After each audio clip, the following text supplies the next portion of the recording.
Mark,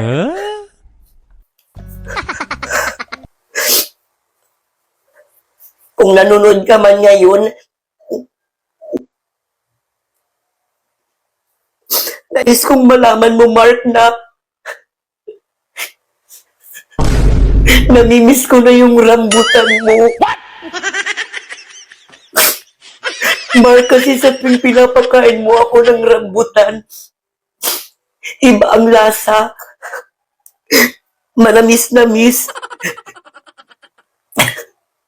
Na may pagka-sweet and sour ng rambutan mo.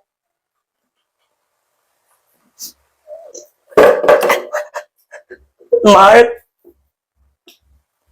hindi ako masamang tao. Mark, nagmahal lang ako. At sasabihin ko sa'yo, kahit ilang ulong litsyon ang kainin ko, hindi ko ipagpapalit yung sa'yo. Hindi ko ipagpapalit yung ulo mo. Kasi yung ulo mo pang America Got Talent, pang Grand Finals, nagmahal lang ako. Minahal